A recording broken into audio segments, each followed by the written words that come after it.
Well, that leads us to legacy point 3. We'll use the power of music.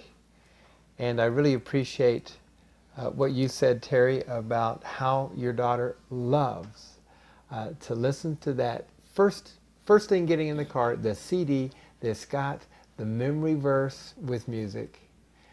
I would recommend that every year after VBS that you'd make sure you got a copy of the songs for that VBS that year, and then take that CD with you on vacation, not just that year, but other years, and you can revisit all the memories and all the teachings that they had from that Vacation Bible School. Do you know what's happening physiologically here? Did you know that with our left side is our rational side of our brain?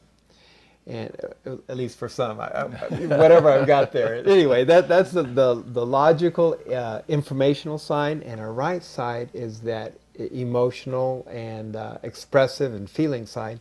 With music, we can take the content from here and move it over here, and it leaves a much more lasting impression when you put the content with the music.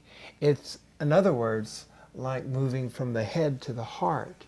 And that's why music is such a powerful tool for worship. And maybe that's why God tells us, make a joyful noise to the Lord. Sing a new song. Singing, music is so important to worship. Yeah, so use the power of music. As we were preparing, I told Roger about when I was in college. I sang in an a cappella choir, and we were singing in a concert from the Bach cantata. The song was Jesus, I Will Never Leave. And there were all sorts of different sections singing at different points of time. And you get involved in the singing, and all of a sudden it hit me that I was singing the words, Jesus, I Will Never Leave.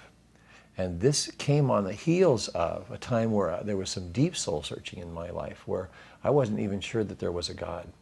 And if there was, I wasn't sure I believed in him. And I'd been raised in a Lutheran pastor's home, but it was just that point in time where a lot of folks have that kind of doubting, and that was my time.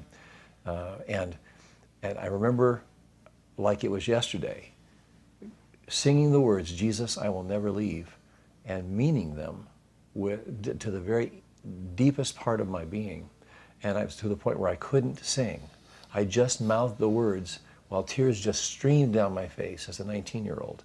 And I just couldn't get the words out because they were just choked up. We probably all have times like that where it's a rebirth of our faith. There are just so many ways that music can fill our lives with God's love and cross over from, as Roger said, from the left brain to the right, which is from the head to the heart. Music moves us from knowing just about God to knowing God, because we're beginning to make that expression with the other side of ourselves, loving God with our heart, so to speak. So this is a great conversation, and I'd like you to talk about it now in your groups. What is some of your favorite worship songs or hymns? And also, what does your child like to sing? Let's talk about the power of music in your family. Let's do that now.